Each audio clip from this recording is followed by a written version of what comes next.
الحمد لله نحمده ونستعينه ونستغفره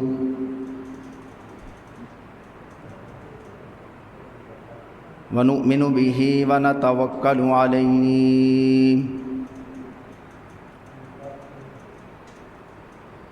ونعوذ بالله من شرور أنفسنا ومن سيئات أعمالنا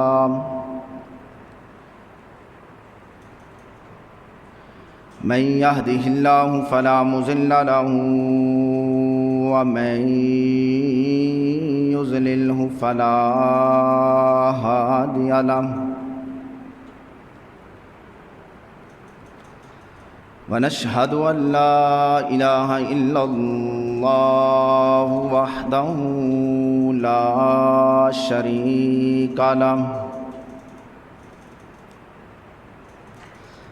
شريك له ولا نظير له ولا وزير له ولا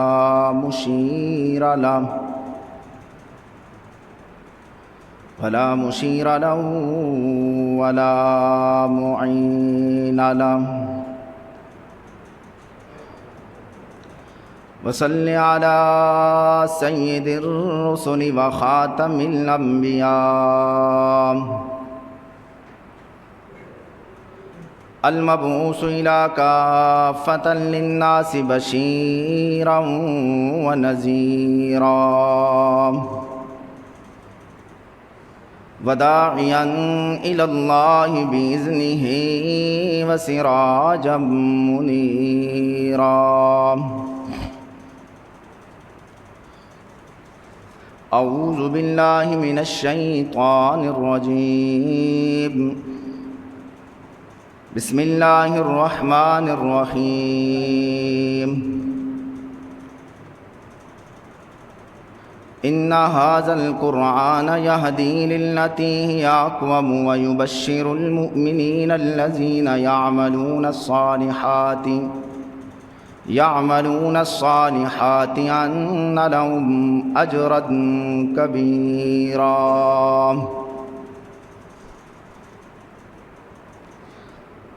قال النبي صلى الله عليه وسلم أقصاهم علي صدق الله مولانا العظيم وصدق رسوله النبي الكريم ونحن على ذلك لمن الشاهدين والشاكرين والحمد لله رب العالمين۔ تمام دوست احباب بلند آواز سے درود پاک۔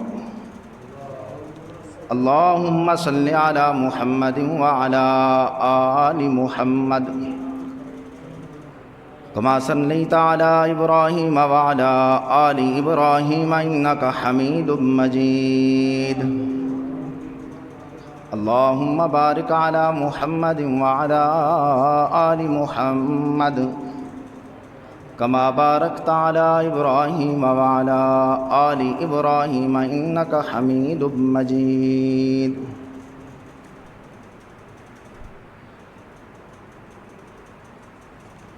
انتہائی واجب الاحترام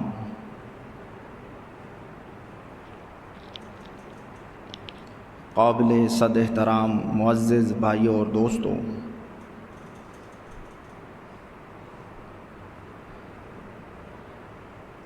آج کی خطبہ جمعۃ المبارک کی گفتگو مختصر وقت میں عظمت قرآن اور شان حضرت علی رضی اللہ تعالی عنہ پر کی جائے گی۔ ان کے خلاف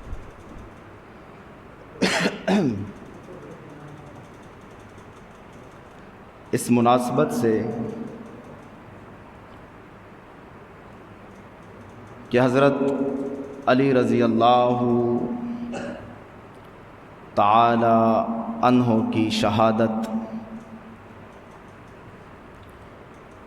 21 رمضان المبارک کو ہوئی۔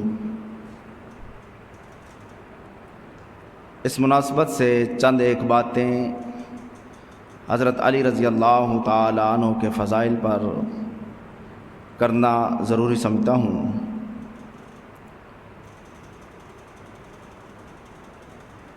میرے بھائیوں اور دوستو، میں نے آپ حضرات کے سامنے خطبہ کے اندر قرآن کریم میں سے ایک آیت مبارکہ تلاوت کی ہے، جس آیت کے اندر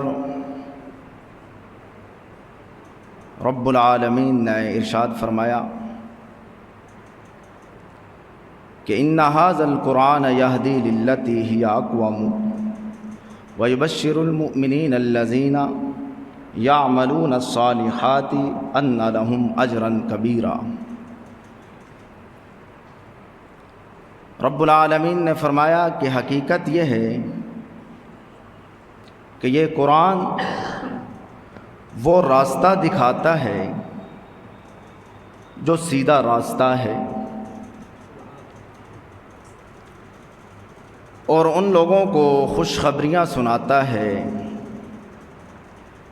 جنہوں نے قرآن کریم کی بات کو مانا کہ ان کے لیے اللہ کے پاس بڑا اجر ہے۔ یہ کن لوگوں کی بات ہو رہی ہے؟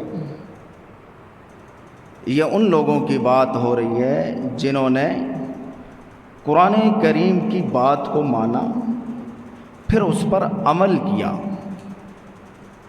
یہ ان کی بات ہو رہی ہے۔ میرے بھائیوں اور دوستو، قرآن کریم دنیا کی وہ عظیم کتاب ہے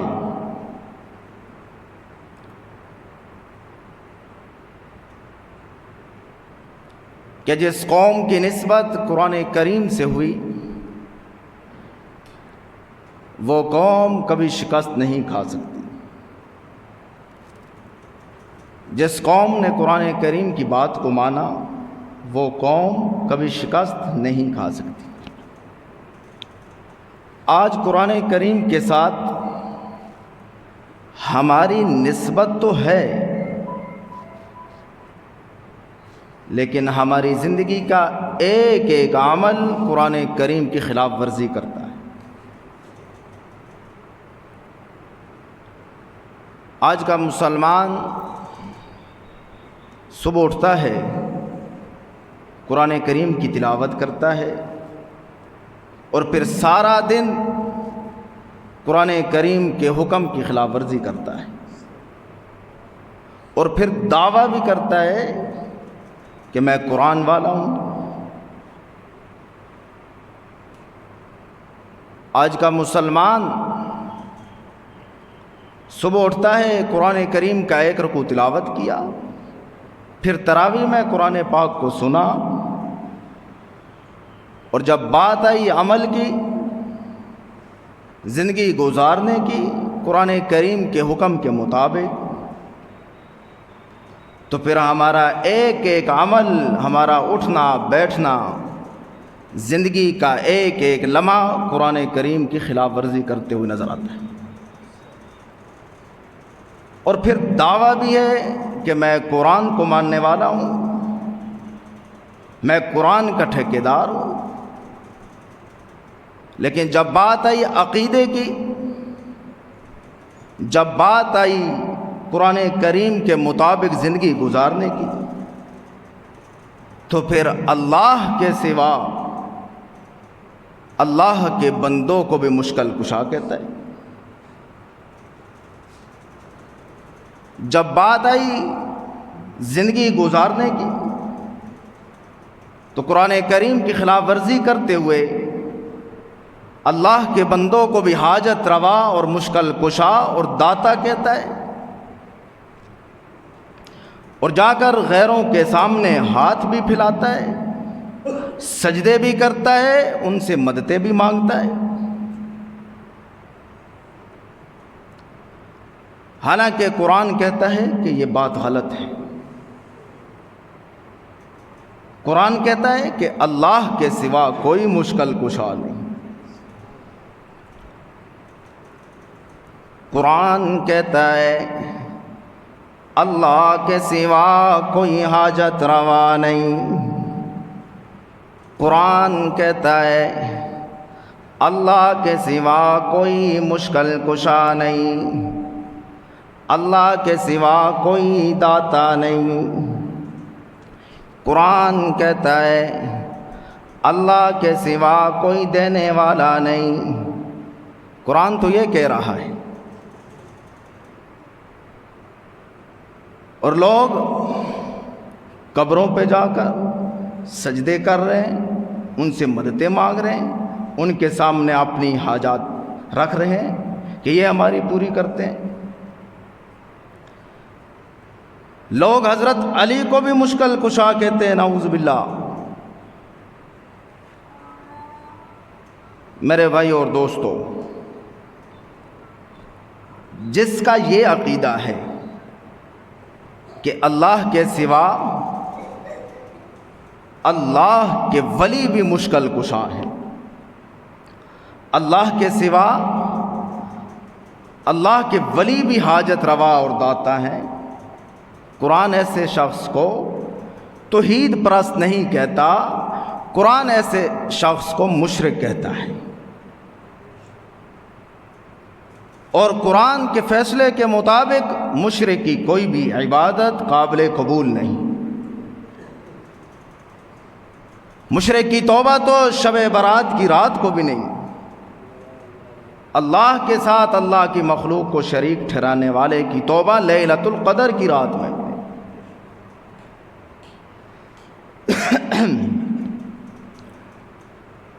اگر یہ عقیدہ ہے کہ اللہ کے سوا اور بھی مشکل کشا ہے اور بھی حاجت روا ہے، تو پھر نہ تیری نماز قبول، نہ تیرا روزہ قبول، نہ تیری زکوٰۃ قبول، نہ تیری حج قبول، نہ تیرا صدقہ قبول، نہ تیرا عشر قبول۔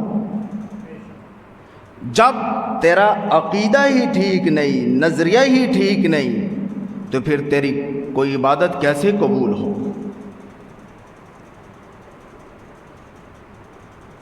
قرآن کیا کہتا ہے کہ آمنہ کے لال کا مشکل کشا بھی ایک رب ہے، ایک داتا ہے۔ داتا یہ ایک فارسی کا لفظ ہے جس کا معنی ہے دینے والا۔ اور دینے والی کون سی ذات ہے؟ یہ جو لوگ بولتے ہیں نا کہ داتا علی حجویری، یہ غلط جملہ ہے۔ حضرت علی حجویری رحمۃ اللہ علیہ یہ جملہ بولنا چاہیے، داتا دینے والا۔ اور دینے والی کون سی ذات؟ اللہ کی ذات ہے۔ موت اور زندگی کس کے ہاتھ میں؟ عزت اور ذلت کس کے ہاتھ کے؟ وَتُعِزُّ مَن تَشَاءُ وَتُذِلُّ مَن تَشَاءُ۔ عزت اور ذلت اللہ کے ہاتھ میں ہے۔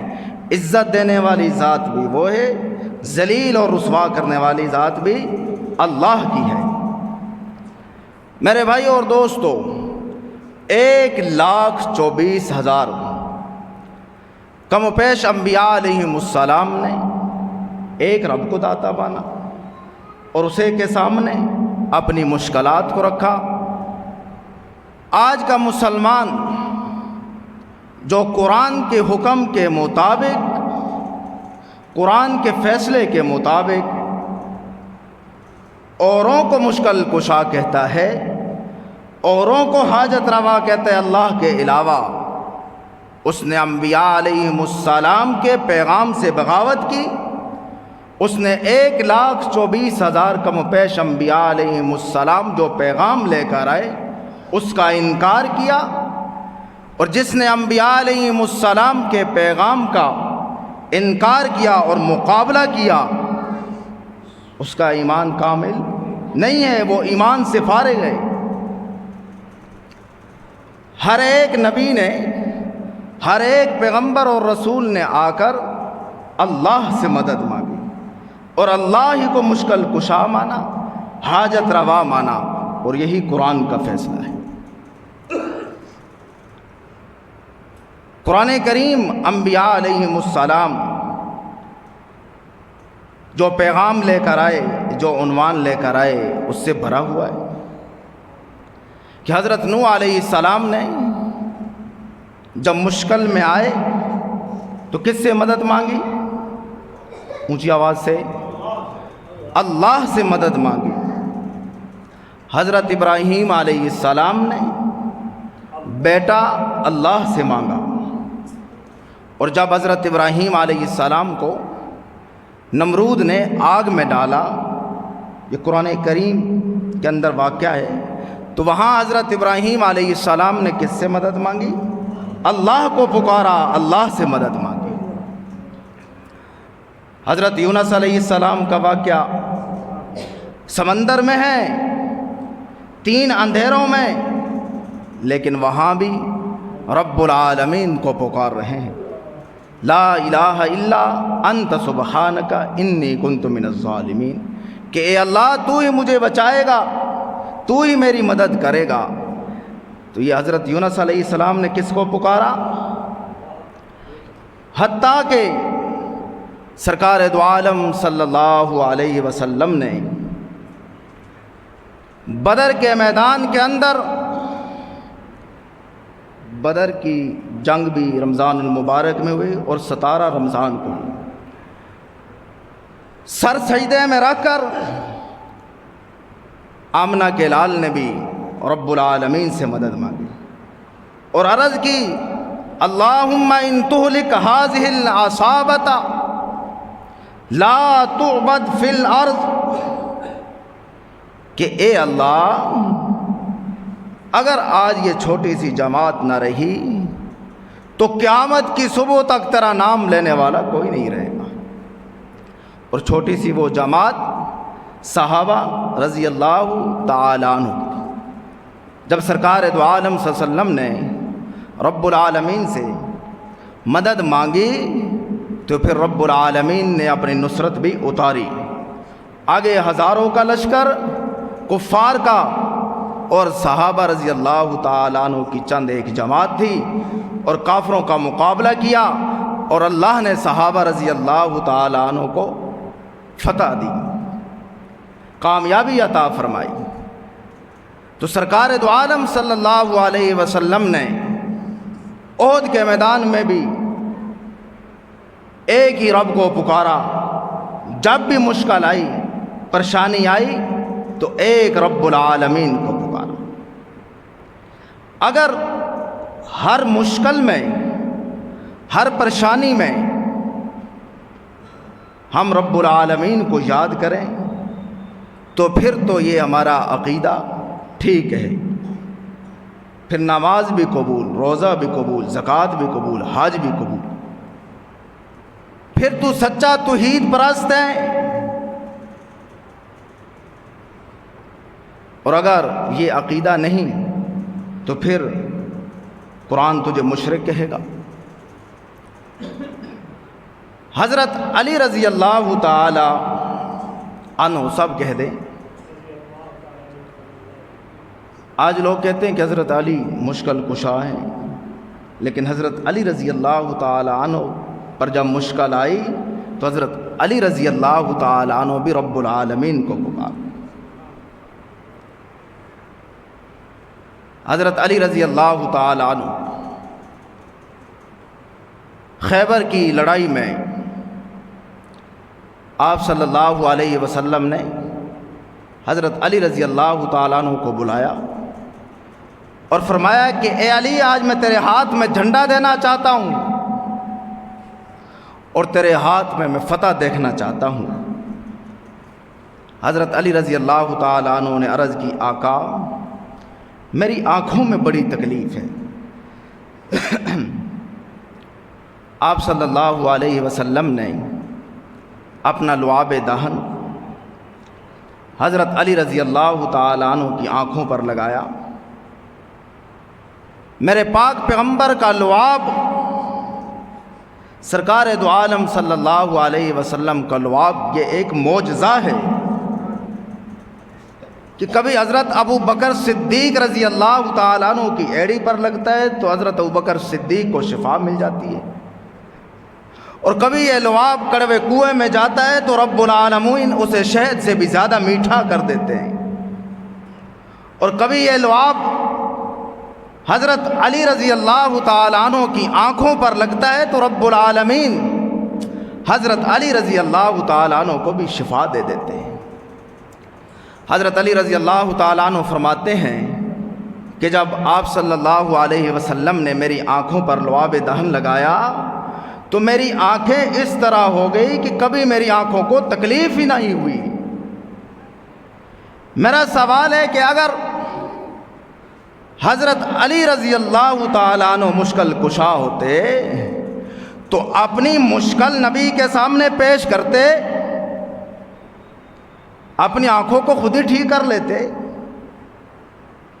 پتہ چلتا ہے کہ حضرت علی مشکل کشا نہیں ہے، یہ میرے پاک پیغمبر صلی اللہ علیہ وسلم کی لعاب کی برکت ہے۔ اور ایک اور طبقہ کہتا ہے کہ علی مشکل کشا ہے، وہ ہماری حاجت پوری کریں گے، وہ ہماری مشکل حل کریں گے۔ میرا ان سے سوال ہے کہ جب حضرت حسین ابن علی رضی اللہ تعالی عنہ سب کہہ دیں کربلا کے میدان کے اندر حضرت علی کے لختے جگر کو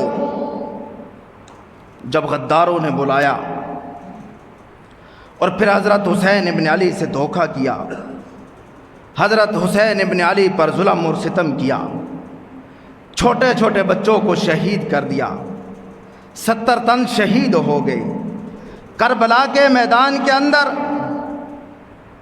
تو مجھے آپ بتائیں کہ جب حضرت حسین ابن علی شہید ہو رہے تھے، کیا اس وقت حضرت حسین ابن علی نے حضرت علی کو مدد کے لیے بلایا تھا؟ کیا اس وقت حضرت حسین ابن علی نے حضرت علی کو مشکل کے لیے بلایا تھا؟ اگر حضرت علی رضی اللہ تعالیٰ عنہ کل کربلا کے میدان کے اندر اپنے خاندان کے لوگوں اور اپنے لختے جگر اور اپنے شہزادوں کی مدد کے لیے نہیں آ سکتے تو آج پاکستان کے اندر تیری مدد کو بھی نہیں آ سکتے۔ حضرت حسین ابن علی تو نماز کی حالت میں ایک رب کو پکار رہے ہیں اور اسی کے سامنے عرض کر رہے ہیں ایاک نعبد و ایاک نستعین، اے اللہ ہم تیری ہی عبادت کرتے ہیں اور تجھ سے ہی مدد چاہتے ہیں۔ جب حضرت حسین ابن علی نے کربلا کے میدان کے اندر رب العالمین سے مدد مانگی، پھر رب العالمین نے حضرت حسین ابن علی کی مدد بھی کی ہے۔ آج مجھے اور آپ کو بھی حضرت حسین ابن علی کی روح یہی سبق دے رہی ہے کہ جب بھی کوئی مشکل آئے، جب بھی کوئی مصیبت آئے تو رب العالمین کے در پہ آ جانا اور نماز کی نیت باندھ لینا اور یہ پیغام دے دینا رب العالمین کو ایاک نعبد و ایاک نستعین، اے اللہ ہم تیری ہی عبادت کرتے ہیں اور تجھ سے ہی مدد چاہتے ہیں۔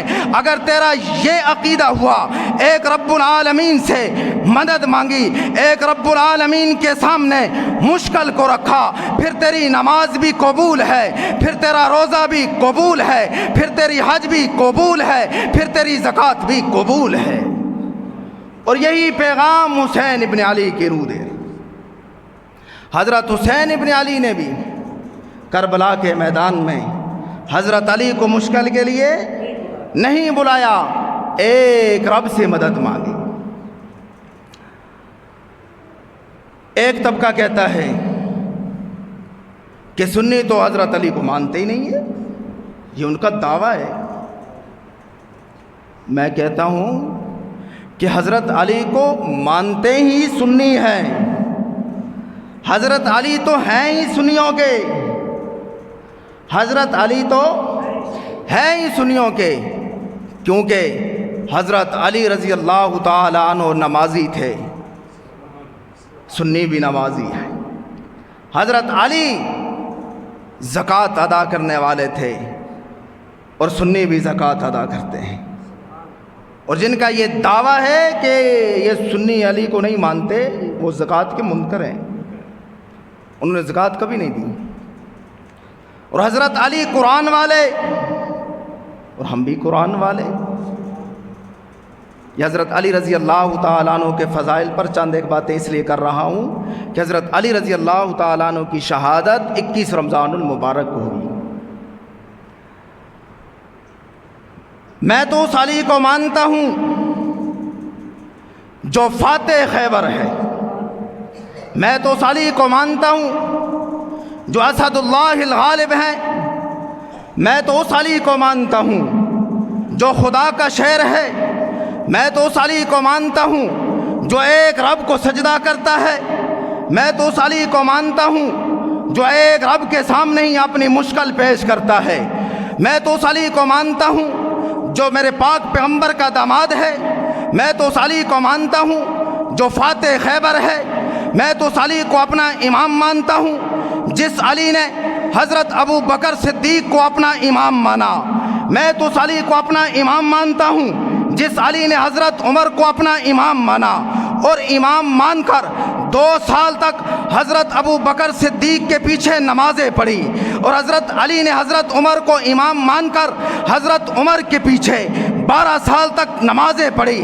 میں تو اس علی کو 1,24,000 صحابہ رضی اللہ تعالیٰ عنہ کے بعد، صحابہ رضی اللہ تعالیٰ عنہ میں خلفائے ثالثہ کے بعد سب سے افضل مانتا ہوں۔ میں تو اس علی کو اپنا امام مانتا ہوں جس کے بارے میں میرے پاک پیغمبر نے فرمایا تھا اقضاہم علی، علی میری ساری جماعت میں سب سے بہتر فیصلے کرنے والا ہے، علی سب سے بہتر فیصلے کرنے والا ہے۔ فریق مخالف نے ایک اور سوال کیا کہ حضرت عمر نے فرمایا تھا کہ اگر آج علی نہ ہوتے تو عمر تو ہلاک ہو جاتے، لولا ہلاک عمر، اگر آج عمر نہ ہوتے، آج علی نہ ہوتے تو عمر ہلاک ہو جاتے۔ مجھے بتائیں یہ محبت کی دلیل ہے یا نفرت کی؟ جی محبت کی دلیل ہے نا، پیار کی دلیل ہے کہ حضرت ابو بکر صدیق خلافت پر ہیں اور فیصلے حضرت علی کرتے ہیں، حضرت عمر رضی اللہ تعالیٰ عنہ کا دور حکومت ہے اور فیصلے حضرت علی کرتے ہیں۔ یہ محبت اور پیار کی دلیل ہے کہ دور خلافت حضرت ابو بکر صدیق کا اور قاضی حضرت علی، جج حضرت علی، دور خلافت حضرت عمر کا اور قاضی حضرت علی، دور خلافت حضرت عثمان کا اور قاضی حضرت علی رضی اللہ تعالی۔ یہ تو آپس میں خلفائے راشدین کی محبت اور پیار کی دلیل ہے، یہ نفرت کی دلیل تو نہیں۔ ایک نقطے کی بات ہے کہ حضرت نوح علیہ السلام کی شان کے اندر قرآن کریم میں 27 آیات نازل ہوئیں۔ کتنی؟ اور حضرت ابراہیم علیہ السلام کی شان میں 42 آیات قرآن کریم میں نازل ہوئیں، اور حضرت موسیٰ علیہ السلام کی شان میں 36 آیات قرآن کریم میں نازل ہوئی، اور حضرت عیسیٰ علیہ السلام کی شان میں 28 آیات قرآن کریم میں نازل ہوئی۔ لیکن میرے پاک پیغمبر صلی اللہ علیہ وسلم کے صحابہ رضی اللہ تعالی عنہ کی شان کے اندر 700 آیات قرآن کریم میں نازل ہوئی۔ کتنے؟ 700 آیات۔ اور یہ جو آیات صحابہ کی شان میں نازل ہوئی ہیں، ان سے مراد حضرت علی ہیں۔ حضرت علی صحابی رسول نہیں ہے؟ قرآن صحابہ کی شان میں کہتا ہے کہ صحابہ سارے سچے۔ یہ فضیلت حضرت علی کی بھی ہے کہ وہ صحابی رسول ہے۔ قرآن کریم صحابہ کے بارے میں کہتا ہے کہ صحابہ سے خدا راضی، یہ فضیلت حضرت علی اس میں شامل ہے، اس فضیلت میں۔ قرآن کریم صحابہ کے بارے میں کہتا ہے کہ صحابہ متقی ہیں، پرہیزگار ہیں، یہ فضیلت بھی حضرت علی رضی اللہ تعالیٰ عنہ کی شان میں۔ جتنی بھی آیات صحابہ رضی اللہ تعالیٰ عنہ کی شان میں ہیں، ان میں حضرت علی رضی اللہ تعالیٰ عنہ بھی شامل ہے۔ وقت اوپر تو نہیں ہو گیا جی؟ دیر کے ساتھ آپ لوگ آتے ہیں۔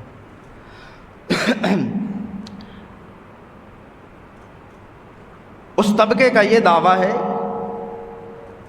کہ حضرت علی پاک ہیں، پانچ تن پاک ہیں، یہ اس کا دعویٰ ہے۔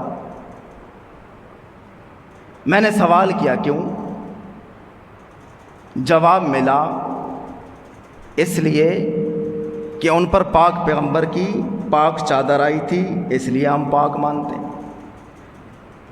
میں کہتا ہوں میرا تو یہ عقیدہ ہے کہ اگر چادر نہ بھی آتی تو پھر بھی پاک تھے، صحابی رسول ہے۔ اگر حضرت علی پر پاک پیغمبر کی چادر نہ بھی آتی، اگر حضرت فاطمہ، حضرت حسن، حضرت حسین پر پاک پیغمبر کی چادر نہ بھی آتی، وہ پھر بھی پاک تھے۔ اچھا تیرا یہ عقیدہ ہے پاک پیغمبر کی پاک چادر آئی اس لیے پاک ہوئے، تو ذرا تو بتانا جس پر چادر والا آیا تھا تیرا اس کے بارے میں کیا خیال ہے؟ اور جس کے کندھوں پہ پاک پیغمبر خود سوار ہوئے تھے، اس ابو بکر کو تو گالیاں بکنا اپنے ایمان کا حصہ سمجھتا ہے۔ حضرت علی رضی اللہ تعالیٰ عنہ ہمارے ایمان کا حصہ ہے، حضرت حسین ابن علی ہمارے ایمان کا حصہ ہے، حضرت حسن رضی اللہ تعالیٰ عنہ ہمارے ایمان کا حصہ ہے، حضرت فاطمہ رضی اللہ تعالیٰ عنہ سے محبت اور پیار کرنا ہمارے ایمان کا حصہ ہے۔ میرے پاک پیغمبر نے فرمایا اقصاہم علی، میری ساری جماعت میں سب سے بہتر فیصلے کرنے والا وہ علی ہے رضی اللہ تعالیٰ عنہ۔ وقت اوپر ہو گیا ہے، ایک فیصلہ حضرت علی رضی اللہ تعالیٰ عنہ کا آپ حضرات کے سامنے بیان کرتا ہوں، پھر اجازت چاہتا ہوں کہ دور خلافت حضرت عمر رضی اللہ تعالیٰ عنہ کا ہے۔ حضرت علی رضی اللہ تعالیٰ عنہ مدینہ منورہ میں تشریف فرما ہے کہ ایک لڑکے کو اس دور کی جو پولیس تھی وہ پکڑ کر لے کر جا رہی ہے سزا دینے کے لیے۔ اس لڑکے کی نظر حضرت علی رضی اللہ تعالیٰ عنہ پر پڑتی ہے، اور وہ لڑکا کہتا ہے کہ اے امیر المومنین، اے حضرت علی، میں بے گناہ ہوں لیکن یہ مجھے پکڑ کر لے کر جا رہے ہیں سزا دینے کے لیے، آپ مجھے بچا لیں۔ حضرت علی رضی اللہ تعالی عنہ نے فرمایا کہ تو نے کون سا جرم کیا، تیرا کیا قصور ہے؟ وہ کہنے لگا میرا کوئی جرم نہیں، کوئی قصور نہیں، یہ جو سامنے عورت آ رہی ہے یہ میری ماں ہے، میں اس کا بیٹا ہوں۔ حضرت علی رضی اللہ تعالی عنہ نے اس عورت سے پوچھا کہ واقعی تو اس کی ماں ہے، یہ تیرا بیٹا ہے؟ وہ کہتی ہے کہ نہیں یہ میرا بیٹا نہیں ہے، میں اس کی ماں نہیں ہوں۔ حضرت علی رضی اللہ تعالیٰ عنہ بڑے حیران ہوئے کہ بڑا عجیب واقعہ ہے، لڑکا کہتا ہے کہ یہ میری ماں ہے اور وہ کہتی ہے میں اس کی ماں نہیں ہوں، یہ میرا بیٹا نہیں ہے، بڑا عجیب واقعہ ہے۔ حضرت علی رضی اللہ تعالیٰ عنہ وہاں سے اٹھے اور حضرت عمر رضی اللہ تعالیٰ عنہ کے پاس گئے، فرمایا اے عمر، یہ میرے حوالے کیا جائے کیس، میں اس کی تفتیش کرنا چاہتا ہوں۔ حضرت عمر رضی اللہ تعالیٰ عنہ نے فرمایا ٹھیک ہے آپ کریں۔ حضرت علی رضی اللہ تعالیٰ عنہ دونوں پارٹیوں کو مسجد نبوی میں لے کر گئے اور وہاں جا کر حضرت علی رضی اللہ تعالیٰ عنہ نے پھر دوبارہ پوچھا اس لڑکے سے کہ واقعی یہ تیری ماں ہے؟ اس نے کہا جی یہ میری ماں ہے۔ اس عورت سے پوچھا، اس نے کہا یہ میرا بیٹا نہیں، میں اس کی ماں نہیں ہوں۔ حضرت علی رضی اللہ تعالیٰ عنہ نے اس لڑکے کو کہا کہ تو اس بات پر کوئی اپنے گواہ پیش کر۔ اس نے کہا میرا باپ فوت ہو گیا ہے، میرے چاچو ہے نہیں، یہ ماموں میرے ماموں ہیں، یہ اس بات کے گواہ ہیں۔ اس عورت کے ساتھ اس کے بھائی بھی آئے ہوئے ہیں۔ وہ کہتی ہے کہ میری تو ابھی تک شادی ہی نہیں ہوئی، یہ میرا بیٹا کہاں سے، میں تو ابھی تک کنواری ہوں۔ اس کے بھائی کہتے ہیں کہ ہماری بہن تو کسی کے گھر نہیں گئی۔ حضرت علی رضی اللہ تعالیٰ عنہ نے اس عورت کو کہا کہ تو اس بات پر کوئی گواہ پیش کر۔ وہ کہنے لگی یہ میرے بھائی اس بات کے گواہ ہیں کہ میرا یہ بیٹا نہیں ہے، میری تو ابھی شادی نہیں ہوئی۔ لہٰذا اس کے بھائیوں نے کہا کہ انہوں نے ہماری بہن پر انہوں نے بہتان لگایا، تہمت لگائی، جھوٹ بولا، اس لڑکے کو سزا ملنی چاہیے۔ حضرت علی رضی اللہ تعالیٰ نے فرمایا اچھا اب جو میں فیصلہ کروں وہ تمہیں منظور ہے؟ اس عورت نے کہا جی منظور ہے۔ حضرت علی رضی اللہ تعالیٰ نے فرمایا لکھ کر دو۔ اس نے لکھ کر دے دیا کہ جو فیصلہ علی کریں گے وہ منظور ہے مجھے۔ حضرت علی رضی اللہ تعالیٰ عنہ نے اس لڑکے سے کہا کہ جو فیصلہ میں کروں وہ تجھے منظور ہے؟ اس نے کہا جی منظور ہے۔ حضرت علی رضی اللہ تعالیٰ عنہ نے اس سے بھی کہا لکھ کر دے، اس نے بھی لکھ کر دے دیا۔ پھر حضرت علی نے پوچھا کہ اے لڑکے واقعی یہ تیری ماں ہے؟ اس نے کہا جی یہ میری ماں ہے۔ اس عورت سے پوچھا، اس نے کہا یہ میرا بیٹا نہیں ہے، میری تو ابھی تک شادی نہیں ہوئی۔ حضرت علی نے فرمایا اچھا اب میں فیصلہ کرنے لگا ہوں، لکھ کر تم نے پہلے دے دیا کہ ہمیں منظور ہے۔ واہ علی قربان جائیں آپ کی بصیرت پر، حکمت پر، آپ کی عقل پر۔ حضرت علی رضی اللہ تعالیٰ عنہ نے فرمایا کہ میں ان گواہوں کے سامنے اس عورت کو اے لڑکے آپ کے نکاح میں دیتا ہوں۔ جب حضرت علی نے یہ جملہ بولا اس عورت نے چیخ ماری اور کہنے لگی ماں اور بیٹے کا نکاح نہیں ہوتا، بیٹے اور ماں کا نکاح نہیں ہوتا، اے علی یہ میرا بیٹا ہے۔ حضرت علی رضی اللہ تعالیٰ نے فرمایا پھر تو نے جھوٹ کیوں بولا؟ تو پھر اس لڑکے کو اپنے بیٹے کو کیوں سزا دے دی؟ وہ کہنے لگی اس لڑکے کا باپ بہت مالدار تھا، بہت امیر تھا، یہ اکیلا تھا، میرے بھائیوں نے مجھے اس بات پر مجبور کیا کہ اسے وراثت میں حق نہیں دیا جائے گا، اسے حق نہیں دینا، تو یہ جھوٹ بول اور سارا مال ہمیں دے، ہم تیری آگے شادی کر دیں گے۔ حضرت علی رضی اللہ تعالیٰ عنہ نے اس کے بھائیوں کو سزا دلوائی اور ان دونوں کو چھوڑ دیا۔ حضرت علی رضی اللہ تعالیٰ عنہ تو اس طرح فیصلے کیا کرتے تھے۔ ہم حضرت علی رضی اللہ تعالیٰ عنہ سے بھی محبت اور پیار کرتے ہیں۔ پاک پیغمبر صلی اللہ علیہ وسلم کے اہل بیت سے بھی پیار کرنا ہمارے ایمان کا حصہ ہے، اور پاک پیغمبر صلی اللہ علیہ وسلم کی جماعت سے بھی محبت اور پیار کرنا یہ ہمارے ایمان کا حصہ ہے۔ اللہ تعالیٰ عمل کرنے کی توفیق عطا